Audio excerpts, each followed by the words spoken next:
Have you ever wondered how your life would look if you were born into another family? Are you ready for a shocking truth? Because what happened at my own promotion dinner turned a night that was supposed to feel like validation into the exact moment I realized my family had never really seen me at all, and that my sister had been working behind the scenes to make sure they never would. The restaurant was packed with people from work and a few family members who had agreed to come celebrate. I had finally been promoted after years of staying late, picking up the slack, and doing the kind of invisible labor nobody claps for until it suddenly becomes too obvious to ignore. My boss, Evan, gave me a small nod from across the table, the kind of nod that said, "You earned this." I was still holding on to that tiny bit of warmth when my dad stood up, raised his glass, and ruined it in one sentence. He smirked, glanced in my direction, and said, "Your sister's the one we're proud of." He didn't stumble over it, didn't even realize how sharp it cut.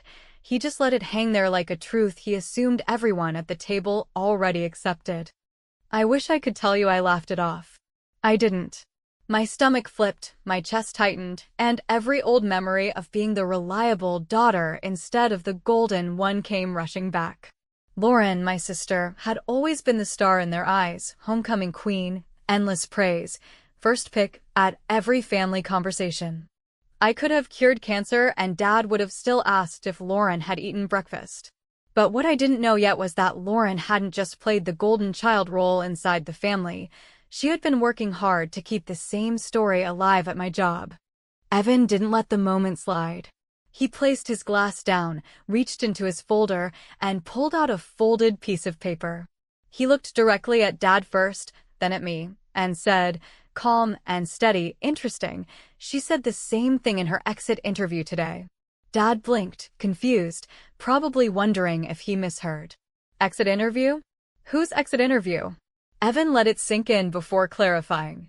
Lauren resigned this afternoon. And in her notes to HR, she repeated almost word for word that she was the one this family should be proud of. I swear you could have heard the air leave the room. Mom froze with her fork halfway to her mouth. Dad's smirk evaporated. And me? I just sat there, holding my wine glass like it was an anchor, thinking, of course she did. Because suddenly, it all made sense. The years of her conveniently showing up to polish my presentations right before they went to leadership. The times she would check my numbers only to use them in her own slides. The way she always seemed to have the right talking points that I had spent hours building. She hadn't just been competing with me, she had been carefully feeding a narrative that I was riding her coattails. I stayed quiet, but inside, the gears turned fast. I had always told myself it wasn't worth the fight. That keeping peace in the family was more important than correcting every little slight. But in that moment, watching my father's face shift from smug to startled, I realized the peace had never been mine to begin with. It was theirs. Their comfort, their version of the truth, their favorite daughter narrative that was too easy to believe. Evan slid the paper across the table, but not to me. To Dad. "Since we're celebrating," he said evenly, "maybe it's time to celebrate the whole story." I could see the single line highlighted in the notes, Lauren's words written down officially. I carried most of the work. Maya was always just the support. That was the phrase. And suddenly, all the pieces fell into place. It wasn't just about jealousy. Lauren wanted to walk out of the company leaving behind a legacy that painted her as the talent and me as the shadow. She wanted the door to close behind her with my reputation dented and her myth intact. And my own father, my flesh and blood, had just echoed the same sentiment without even realizing he was handing me the knife she had been twisting for years. The conversation at the table stumbled after that. Mom tried to change the subject, asking about the dessert menu. Dad coughed and mumbled something about not meaning it that way. But I wasn't listening to them anymore. I was listening to myself for once. Because in that silence, I decided I was done playing along. Done letting them define my role. Done letting Lauren write the story everyone else believed. I leaned forward, not raising my voice, just steady enough to cut through the awkward laughter. "Since tonight's about honesty," I said, "why don't we hear the rest?" Evan raised his eyebrows, as if checking to see if I was sure. I nodded once. He unfolded the paper again. And then, in front of my family and my coworkers, He said words that made my heart race and my father's jaw tighten. Lauren's exit notes didn't just mention pride. They mentioned you, Maya. By name. The table went silent. My father looked down, my mother froze, and every nerve in my body lit up with the same thought. She didn't just leave quietly, she tried to bury me on her way out. That was the moment the celebration ended and the reckoning began. I had no idea just how deep her little campaign went, but I knew one thing for certain: I wasn't going to let her get the last word. I didn't sleep much that night. Not because I was hurt, honestly, I was past hurt, but because my brain wouldn't stop working through everything I had missed. For years, I had chalked it up to sibling dynamics, the usual nonsense. I figured Lauren needed to feel superior to keep her ego intact, and I thought if I just stayed in my lane and did good work, the truth would eventually speak for itself. I had always believed, naively, that results would be enough. But watching my boss casually unfold that paper and say my sister had named me in her exit interview, that snapped something in me. That wasn't sibling drama. That was strategic character assassination, and it had been going on for longer than I cared to admit. The next morning, I walked into the office with a different kind of clarity. I wasn't going to shout or make a scene or write a dramatic email. I was going to do what I always did best: build a case. Quietly, thoroughly, and with receipts. I messaged Jamal, my colleague in data ops who had been working closely with me for over 2 years. He was one of the few people who knew exactly who did what, not because I bragged about it, but because he saw it. He'd been there at midnight when dashboards crashed, and I stayed behind to fix them. He knew who really wrote the Q2 forecast model, the one that got us our department bonus. And when I told him what I'd heard at dinner, he didn't say, "Are you sure?" or "Maybe she didn't mean it that way." He just said, "Let's pull the files." We spent the next 3 hours going through everything: shared folders, document histories, project timelines, Slack threads, calendar invites.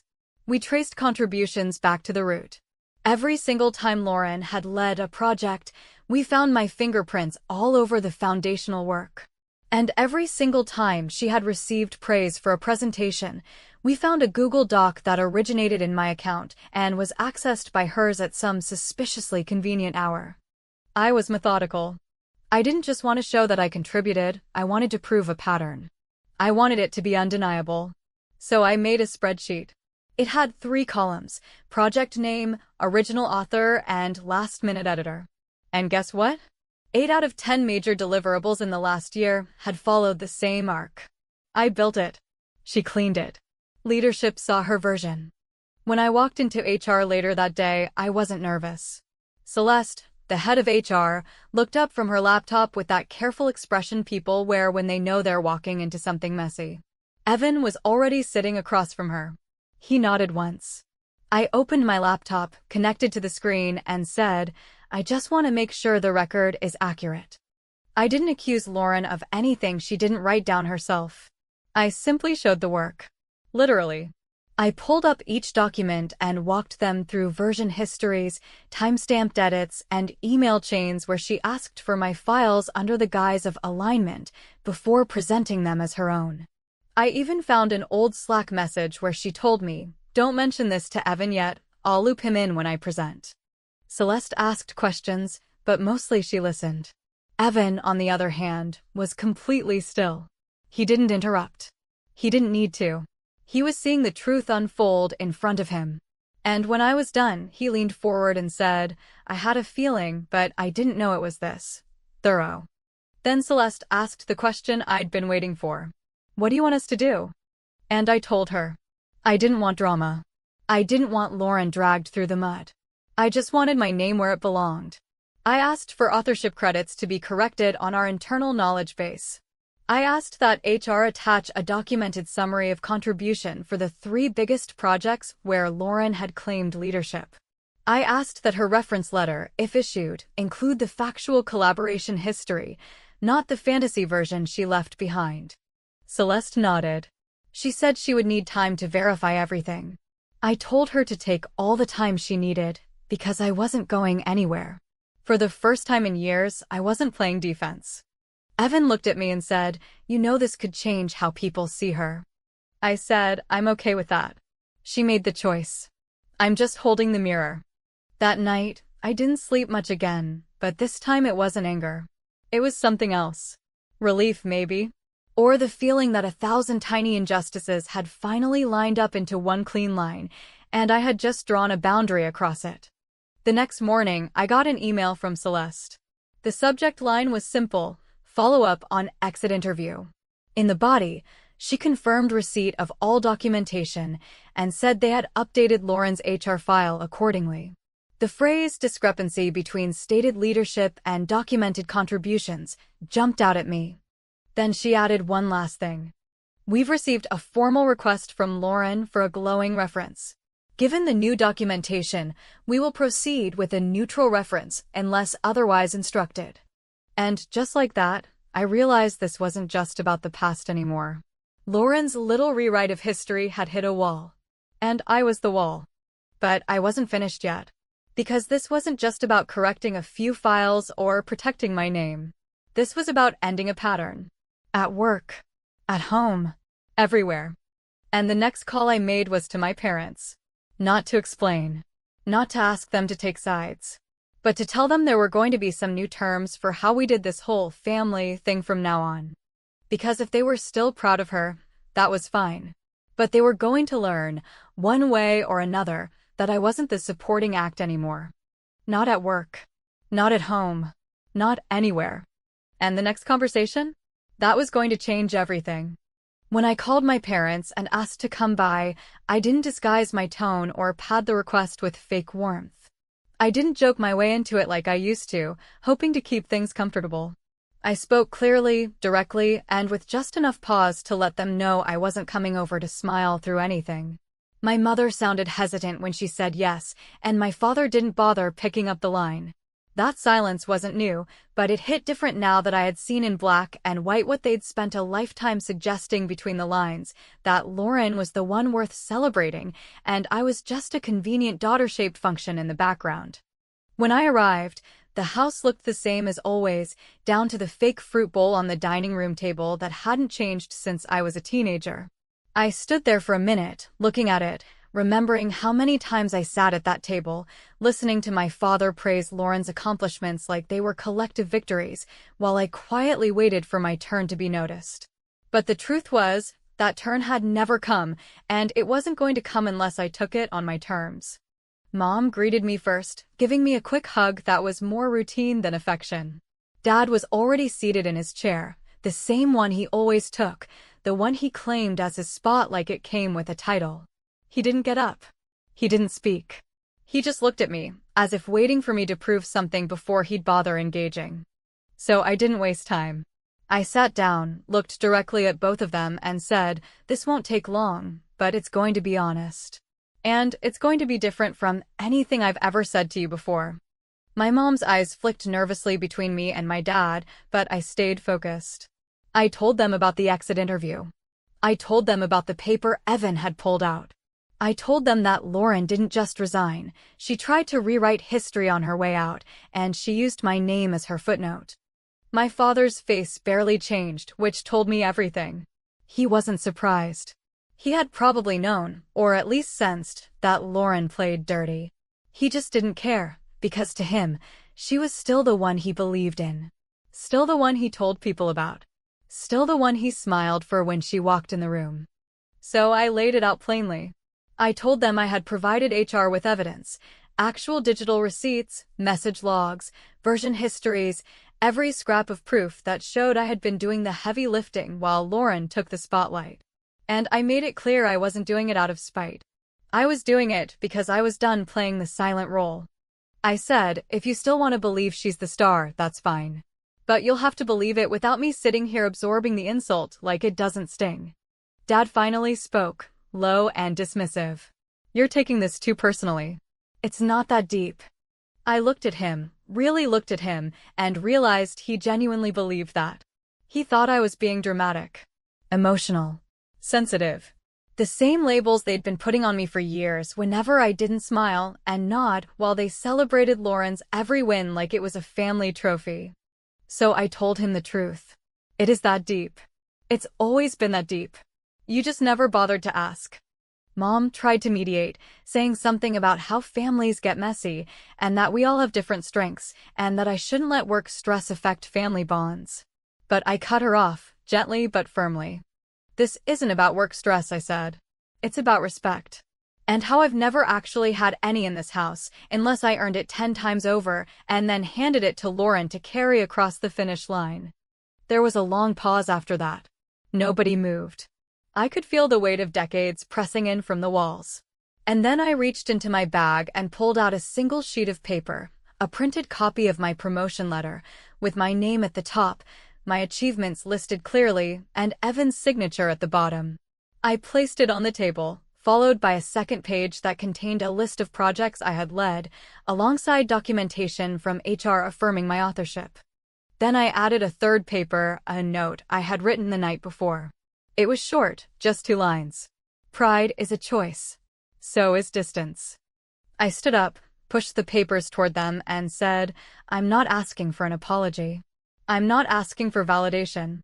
I'm just letting you know that from now on, if you want to be part of my life, this is where the conversation starts. With truth. With acknowledgement. Not with backhanded praise or silence. My father didn't respond. My mother reached for the paper but didn't say anything else. I walked to the door without waiting for a reaction. As I stepped outside, my phone buzzed. It was a call from Lauren. I let it ring twice before I answered. Her voice was calm, even smug. I heard you're making a fuss at the office, she said. Trying to mess with my reference? I didn't bother responding to the jab. I let her talk. She continued, look, just stay in your lane, okay? Don't make this personal. I've already moved on. I smiled to myself, just a little. Good, I said. Then you won't mind if I clean up what you left behind. She started to say something else, something sharp and defensive, but I hung up before she could. The line between us wasn't blurry anymore. It was drawn in ink and facts, and years of silence I had finally broken. The next time she'd see me, it wouldn't be as the sister who kept her head down and played nice. It would be as the woman who finally understood the power of being seen and had no interest in shrinking back into the dark. The Monday after my visit to my parents' house didn't start with tension or dread. It started with a calm sense of readiness, like walking into a room you've been in before, but this time holding the blueprint. There was no anger, no lingering hesitation, just a steady current of focus moving through me. I walked into that office knowing exactly what needed to be done, and more importantly, knowing that I didn't need anyone's permission to do it. Celeste met me in her office right after her first meeting ended, and Evan joined us a few minutes later, coffee in one hand, a notebook in the other. I didn't wait for small talk. I laid out the situation clearly. Lauren had not only resigned with a bitter jab, but she had formally requested a reference letter that would, if left unchecked, perpetuate the same lie she had been quietly building for years. And I told them that, while I had no intention of blocking her future, I also wasn't going to allow her version of reality to become the company's official record. Celeste nodded, mostly listening, as always. Evan stayed quiet, but his eyes stayed on me. When I finished, he asked the question that mattered most. What's your preferred outcome? And I was ready for that. I told them I wanted the truth documented, not vengeance served. I said we could offer Lauren a standard neutral reference, title, dates of employment, general responsibilities, with no mention of her leadership on the major projects unless paired with attribution corrections that included my name and, where applicable, the names of others who had contributed the actual substance. I wasn't interested in retribution. I was interested in stopping the rot where it started. And then I took it one step further. I proposed that the company publish an internal policy on project attribution. Nothing dramatic, just a clear protocol on how shared work was credited in decks, reports, and performance reviews. I said it was long overdue, and I wasn't wrong. Celeste raised an eyebrow, clearly surprised by how organized and low-key the proposal was. But Evan leaned forward, clearly impressed, and said, I think it's about time. Within 2 days, the first draft of the policy was on the intranet for review. It included simple structures, named contributors for every shared file, tracked history and key documents, and team-wide sign-offs before major deliverables were presented externally. It wasn't flashy, but it was tight, fair, and designed to make sure no one else would get steamrolled in silence like I had. And just to make sure it landed with the right impact, I scheduled a short internal training session for our department. 30 minutes, mandatory attendance, presentation led by me. I didn't give the session a dramatic title. I just called it Attribution and Accuracy, Best Practices. But I knew exactly what it was. It was a quiet detonation. The room was packed, not just with analysts and coordinators, but with a few senior managers who usually skip sessions like these. I started by outlining the policy, explained the rationale, gave a few anonymized case studies, and walked everyone through the new procedures. I kept my voice calm, confident, and free of bitterness. I didn't use Lauren's name once. I didn't have to. When I showed a slide that demonstrated how a last-minute edit from a team member without prior contribution could alter the perception of authorship, I saw a few heads shift uncomfortably. People knew. People had seen it happen. Maybe some had done it themselves. But now, it wasn't just something whispered about, it was codified. At the end of the session, I paused and said, going forward, credit isn't optional. It's structural. Then I thanked them and closed the deck. Nobody clapped, but several people came up afterward to thank me, to quietly admit they'd experienced something similar, and to say they appreciated someone finally drawing the line. Later that day, Evan stopped by my desk and handed me a printed copy of the final policy with his signature on the bottom. "This is good work," he said, and left it at that. But just when I thought the work part of the battle was behind me, a new reminder of the old game appeared, this time in the form of an invitation. An email popped up in my inbox, CC'd to our extended family and some of Lauren's friends. It was from my parents. The subject line, Celebration for Lauren's Next Chapter. The body of the message described a casual backyard gathering to honor Lauren's incredible contributions and upcoming opportunities. But one sentence stood out so starkly, I read it twice to make sure I wasn't hallucinating. She leaves behind a legacy of strategic leadership and innovation at the firm, where her signature initiatives shaped company direction. My breath caught not because it was shocking, but because it was so predictable. Even after being fact-checked, even after the company had cleaned the record internally, Lauren was still selling the same polished lie to the people who were easiest to impress. I closed the email without responding. But in my mind, I already knew what needed to happen next. I didn't need to attend that backyard party to make a point. I didn't need to raise my voice in front of extended relatives or act out in front of neighbors sipping Chardonnay on lawn chairs. I had already changed the internal story. Now it was time to change the frame they all saw from the outside. The best part? I didn't have to fabricate a thing. All I had to do was tell the truth on paper, in policy, and in front of the people who mattered. Because the next time someone used the phrase signature initiative in a room that mattered, I was going to make sure they understood exactly whose signature had actually been there. And the stage for that moment was almost ready. The afternoon of Lauren's celebration arrived, and I made a very deliberate decision not to attend, not because I was angry, not because I wanted to make a scene with my absence, but because I had spent too many years showing up for events where I was treated like background noise, politely tolerated rather than genuinely welcomed. I wasn't going to play the part of the dutiful sister anymore, standing quietly in the corner while everyone applauded a version of Lauren that was curated, airbrushed, and completely disconnected from the truth I had lived. Instead, I had something else planned, something quieter, sharper, and far more permanent than any toast over plastic cups in a suburban backyard. Before the event, I stopped by the house. My parents weren't there yet, probably already helping Lauren with whatever last-minute preparations she needed. I let myself in with the key I still had, the one I had debated returning 100 times, but never quite did. I moved quickly, not out of guilt, but out of clarity. I placed a small envelope on the kitchen counter, directly beneath the family calendar where all the big dates were still written in my mother's careful handwriting: Lauren's graduation, Lauren's first job, Lauren's latest party. My name was rarely there, and when it was usually in parentheses. Inside the envelope were 3 neatly printed documents. First, the official HR policy on project attribution, signed by Evan and published on the company intranet the week prior. Second, a letter from Celeste confirming the updated authorship credits on all shared projects involving Lauren and myself. And third, a personal note from Evan thanking me for initiating the policy changes and acknowledging the leadership I had shown throughout the process. At the bottom of that letter, he'd written something I hadn't expected. This isn't just a professional fix, it's a cultural shift, and it started with you. I let that line sit on the page without commentary because it spoke more powerfully than anything I could have added. Taped to the front of the envelope was a short note written in my handwriting, for the family record. Read before you speak next. It wasn't a threat. It was a boundary.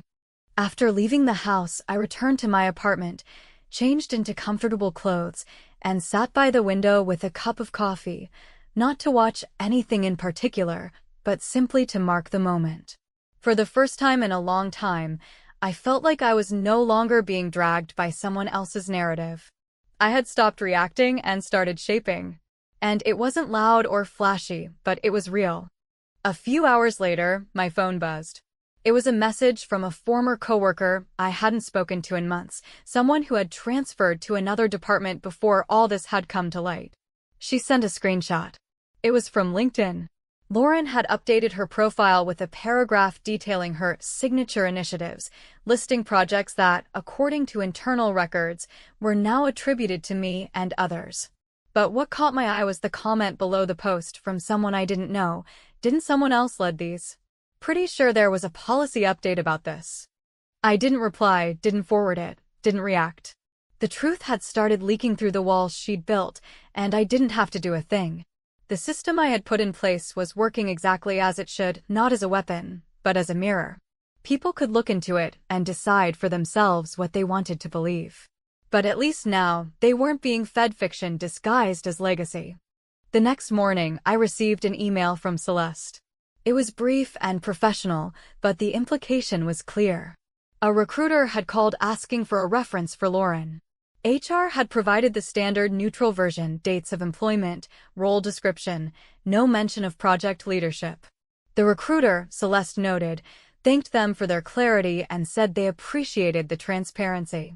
I stared at the screen for a moment and let that settle in. That was it. No fireworks, no screaming matches, no public takedowns. Just the steady, silent collapse of a false narrative under the weight of actual evidence. Later that evening, as I was cleaning up after dinner, my phone vibrated again. This time, it was a text from my dad. The message was only 6 words long. I read everything. I was wrong. No apology. No explanation. Just that. I didn't respond. Not because I was holding a grudge, but because I didn't need to. The acknowledgement wasn't a door swinging open. It was a curtain falling on a performance that had gone on far too long. I didn't need his validation anymore. I had my own. And that, I think, was the biggest win of all, not that Lauren had been exposed, or that my work had finally been recognized, but that I had changed the rules of engagement without lowering myself to their level. I hadn't burned bridges. I had simply rerouted the road entirely. I closed my laptop, turned off the light, and stood in the quiet of my apartment with a kind of peace I hadn't known I was missing. The silence wasn't empty anymore. It wasn't the space where my voice had once been swallowed. It was mine. And I wasn't giving it back.